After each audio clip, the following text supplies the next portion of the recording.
Ada. Yo para Wibu Urbaners, terima kasih telah mengklik video ini dan selamat datang di segmen Wibu Spoiler. Nah, lu pada kan minta gue gitu ya, bang bahas Kagejitsu lagi, bang bahas Shadow Garden lagi. Jadi iya udahlah gitu ya, gue bahas nih latar belakang dan masa lalu dari Seven Sage atau 7 eksekutif Shadow Garden. Tapi ya sebelum mulai ke pembahasannya, gue mau kasih tahu dulu nih ya, kalau lu mau dukung gue lebih jauh, lu bisa traktir gue kopi hitam di Traktir ID yang linknya gue taruh di deskripsi. Atau kalau lu mau dukung gue gitu kan tapi pengennya bayar pakai pulsa, ya lu bisa kirim gue super thanks gitu kan, yang ya itu salah satu fitur di YouTube. Dan lu juga bisa gabung ke membership warga Isekai buat dukung gue sebagai seorang content creator dan seorang penulis. Dan ya kalau lu gabung ke membership warga Isekai, ya lu juga bisa mengakses konten eksklusif dari cerita original gue. Contohnya kayak Isekai no Shiroi Ansatsu Saga Uji Sama Ninaru dan The Zero Esper. Sama ya satu cerita fanfiction DxD yang gue bikin yang berjudul High School DxD Phantom Ballet. Dan ya kalau lu belum nonton gitu ya, lu bisa nonton dulu secara gratis. Link playlistnya gue taruh di deskripsi. Dan oke lah ya, daripada gue banyak bacot lagi nih, cukup mending lu pada siapin kopi, siapin cemilan, siapin sebatang rokok, dan kencangkan lana dalam. Kalau udah kita langsung aja ke pembahasannya. Yang pertama gue mau bahas latar belakang dan masa lalu dari Alpha, yang gue yakin sih ya sebagian dari lu udah pada tahu lah gimana sih masa lalu Alpha dan latar belakangnya gitu. Nah, Alpha ini adalah keturunan langsung dari hero elf terdahulu yang bernama Oliver. Dan ya bisa dibilang bentuk fisiknya Alpha itu ya 11-12 sama Oliver. Sampai-sampai bangsa elf kalau ngelihat Alpha pasti tahu kalau Alpha itu keturunan Oliver. Dulu sebelum Alpha kena penyakit kerasukan iblis, dia ya disanjung gitu lah sama klannya sendiri, sama para elf. Sampai ya akhirnya dia dibuang pas nunjukin gejala kerasukan iblis. Ya sama kayak temen bangsat gitu ya, pas lagi susah aja baru ngedekat, giliran senang-senang sendiri gitu. Itu songong gitu yang kayak gitu ya. Nah tapi ya walaupun begitu, ada satu orang yang masih peduli banget sama Alpha, yaitu Beatrix. Yang bisa dibilang ya dia itu tantenya Alpha lah. Bahkan ya saking pedulinya Beatrix, dia itu terus nyariin Alpha gitu. Walaupun ya udah hampir 10 tahun Alpha nggak ada kabar, atau ya Alpha ngilang dari desa elf. Nah, selama Alpha kena penyakit kerasukan iblis, dia itu ditangkap sama para bandit dan niatnya pengen dijual ke sekte Diabolos. Tapi ya sayangnya pas itu lagi jadwalnya Lord kesayangan kita ngerampok. Dan kebetulan aja gitu ya, bandit yang ngebawa Alpha itu bandit yang lagi lewat di sekitaran wilayahnya Cheat. Jadi ya kebetulan aja. Dan ya pas setelah diselamatin sama Cheat, ya Alpha dapat kekuatannya Cheat dan dilatih secara langsung sama Cheat, yang bisa dibilang ya Alpha adalah murid Cheat yang paling broken. Walaupun ya cara Alpha mandang Cheat itu bener-bener salah gitu ya. Maksudnya ya Alpha kan mandang Cheat sebagai sosok yang agung, yang menuhankan gitu ya, yang fanatik banget lah ke Cheat, dan juga ya cinta mati juga ke Cheat. Walaupun ya Cheat sendiri nggak merasakan hal itu gitu. Terus masa lalu Beta yang bisa dibilang ya suram banget lah, kayak percintaan lu sama doi gitu cok. Dulunya Beta tinggal bareng sama keluarganya gitu ya di negara elf. Dan ya sebelum jadi anggota Shadow Garden, Beta itu udah kenal sama Alpha. Ya mereka itu sempat kenalan gitu pas di negara elf. Tapi yang gak lama si Alpha itu ngilang, atau ya lebih tepatnya dibuang gitu kan sama keluarganya, karena ya kena penyakit kerasukan iblis. Cuma Beta nggak tahu gitu kalau sebenarnya Alpha dibuang. Nah, hidup Beta yang tenang gitu kan kayak orang pada umumnya itu harus berubah pas dia kena penyakit kerasukan iblis, yang ngebuat dia dibully, atau lebih tepatnya ya dibuang gitu ya sama elf lain dan keluarganya. Dan ya Beta berakhir gitu ya diselamatin sama Cheat dan Alpha. Cuma ya beda dari Alpha gitu kan yang awalnya menghormati Cheat gitu ya terus jadi cinta, Beta itu takut gitu sama Cheat karena ya sosok Cheat sebagai Shadow itu kan kayak gimana ya, badas lah, atau mungkin ya kesannya kayak sadistik gitulah. Tapi ya lama-lama pandangan Beta itu mulai berubah gitu setelah dia dilatih sama Cheat. Dan tiap malam anjir dia didongengin sama Cheat karena nggak bisa tidur, atau ya lebih tepatnya ya tiap dia tidur itu mimpi buruk. Makanya ya dia didongengin sama Cheat. Yang ya jujur aja sih bagian ini tuh bikin gua ngakak anjir, karena ya Beta langsung nganggep Cheat itu jenius pas dia didongengin sama Cheat, dan menganggap apa yang diceritain sama Cheat itu cerita karangannya Cheat. Dan lu tahu itu cerita apa yang dibacain sama Cheat? Cinderella anjir. Cuma gara-gara cerita Cinderella Beta jadi belajar literasi, atau lebih tepatnya minta diajarin literasi sama Cheat. Iya, sampai akhirnya dia jadi novelis jenius. Ya gue tahu ilmu literasinya Cid itu tinggi banget sampai-sampai ya si Beta itu bisa jadi novelis yang terkenal gitu kan. Tapi ya cuma gara-gara cerita Cinderella anjir yang jadi awal mula segala kesalahpahamannya Beta tentang Cid. Dan ya setelah itu Beta jadi tergila-gila gitu kan sama Cid. Sampai-sampai ya segala tindakannya Cid itu dicatat anjir buat jadi novelnya yang berjudul The Chronicles of Master Shadow.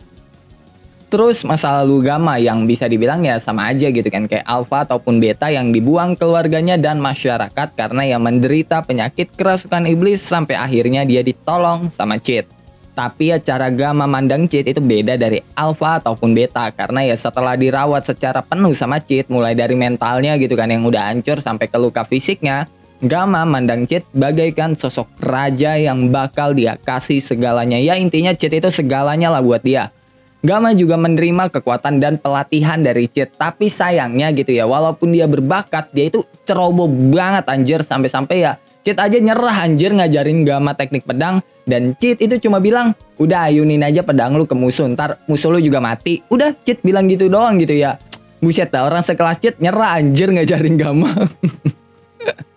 Dan ya Gamma tahu itu dia itu nggak berbakat, makanya ya dia galau sampai akhirnya ya Cid nawarin Gamma jadi kuat dengan cara yang berbeda gitu, yaitu dengan cara cuan yang berbicara, maksudnya dengan cara bisnis gitu. Ya mulai dari situ Gamma jadi sarjana ekonomi gitu kan yang diajarin sama Cid dari A sampai Z anjir, yang ya Gamma sampai bisa bikin Mitsugoshi, yang dimana ya perusahaan Mitsugoshi adalah perusahaan paling terkaya yang ada di Isekai. Dan ya mungkin karena dasarnya Gamma sama Ita itu pinter ya, mereka ya bisa bikin coklat cuma modal omongannya Cid doang yang bilang kalau coklat itu bisa dibikin pakai kacang pahit yang dikasih gula. Cid cuma bilang gitu doang gitu biar Gamma sama si Ita itu penasaran dan nanya ke Cid gimana sih cara bikinnya gitu atau yang lainnya lah. Intinya ya si Cid itu pengen dipandang keren dan tahu segalanya lah sama si Gamma. Tapi sayangnya pandangan Gamma itu beda. Dia mandangnya ini ujian dari Shadow sama. Aku udah dikasih petunjuk, maka aku harus bisa melewati ujian ini. Bullshit, lu bener-bener dah. Cid sama bawahannya itu kagak ada sinkronnya sama sekali anjir. Ditambah ya Gamma itu kan berbisnis gitu ya, atau ya bisa dibilang memulai bisnis yang niatnya ya biar Cid itu nggak usah kerja gitu, tinggal foya-foya aja. Tapi ya Cid mandang Gamma itu ngerampok idenya dia karena ya apa yang diproduksi perusahaan Mitsugoshi adalah idenya Cid semua. Terus masa lalu Delta yang dulunya ya punya nama Sarah yang diakui sebagai yang terkuat di klannya. Dan ya Delta itu terlahir di keluarga yang keluarga geledek aja kalah gitu ya, karena ya dia punya ratusan saudara anjir, yang ya soalnya bapaknya aja doyan kawin gitu ya, yang bayangin aja selirnya ada sampai 20 lebih cok. Buset dah, itu keluarganya Delta bener-bener definisi dari hewan liar anjir. Nah setelah bapaknya tahu gitu ya Delta kena penyakit kerasukan iblis, bapaknya nyoba buat bunuh Delta termasuk saudara-saudaranya. Dan ya klannya juga termasuk pengen ngebunuh si Delta, tapi ya untungnya Delta bisa kabur dan ngumpet sampai dia ketemu sama Cid dan Alpha yang kebetulan aja lagi lewat. Awalnya ada pergulatan antara Delta sama Alpha serta sama Cid, tapi ya lu tau lah gitu ya Delta itu kan paling takut gitu ya sama Alpha dan Cid. Jadi ya lu bisa tebak lah Delta yang liar jadi anjing penurut itu gimana sih. Dan pas Cid nawarin Delta buat gabung ke Shadow Garden, ya Delta itu tanpa ragu menerima tawarannya Cid. Karena ya bagi Delta, atau lebih tepatnya bagi Biskin macam Delta kayak gini, ikuti yang terkuat adalah prinsip mereka. Jadi ya hewan liar bener-bener hewan liar. Dan setelah itu Delta dapat kekuatan dan dilatih secara langsung sama Cid. Cuma ya karena Delta ini kayak hewan liar yang kagak punya otak gitu ya, Cid sampai nyerah anjir buat ngajarin hal-hal ribet ke Delta gitu, kayak teknik pedang, teknik bela diri dan yang lainnya lah, yang intinya ya yang berbau teknik, teori dan hal semacam itulah. Karena ya bukannya paham, Delta itu malah nanya balik anjir, ini apa, itu apa, yang bikin Cid sakit kepala. Sampai akhirnya ya Cid cuma bilang serang aja musuh lu ntar juga mati. Udah Cid bilang gitu. Dan ya untungnya aja gitu ya Delta nggak kayak Gamma yang gampang kepleset, dan karena dia juga punya bakat gelut yang abnormal, jadi ya nggak terlalu dipermasalahkan lah sama Cid. Terus masa lalu Epsilon, ya sebenarnya sih ini gue udah nyeritain gitu ya di video sebelumnya, tapi ya udahlah gue bahas lagi gitu. Epsilon terlahir di keluarga bangsawan elf yang dipuja karena kecantikan, kecerdasan, dan keterampilan bela dirinya yang ada di atas elf yang lain, atau bisa dibilang ya di atas rata-rata lah. Tapi ya hidupnya yang serba mewah itu ya, itu berubah secara drastis pas dia nunjukin gejala kerasukan iblis. Sampai ya dia diburu sama semua orang yang dulu pernah dia percayai, termasuk keluarganya sendiri yang ngeburu dia dan pengen ngebunuh si Epsilon. Dan pas Epsilon kabur ke bagian gunung, penyakit kerasukan iblisnya itu semakin parah sampai ya dia itu udah nggak bisa gerak lagi lah. Cuma ya kayak biasanya gitu ya, Lord kesayangan kita itu kebetulan lewat aja dan nolong Epsilon. Dan di mata Epsilon, Cid itu kayak apa ya? Kalau gue bilang kayak pangeran berkuda putih kayaknya nggak pantas gitu ya, karena ya serba hitam gitu ya. ya entahlah, intinya kayak gitulah. Gue bingung jelasinnya gimana. Nah, pas Epsilon dibawa sama Cid ke Shadow Garden dan ketemu sama Alpha, Beta, Gamma, dan Delta, Epsilon ngerasa kecewa banget karena ya dibanding Alpha udah jelas gitu kan, dia kalah dari segi penampilan, kekuatan, dan kepintaran. Karena ya Alpha itu kayak cewek multitasking anjir yang bisa segalanya, dan ya dari Beta, si Epsilon juga ngerasa dia kalah dari segala aspek yang dimiliki sama Beta, mulai dari penampilan, kekuatan, dan juga kepintaran. Sedangkan dari Gamma, dia ngerasa kalah di penampilan dan kepintarannya Gamma yang ya dari kecil penampilannya Gamma kan udah kayak One-chan yang menggoda ya anjir.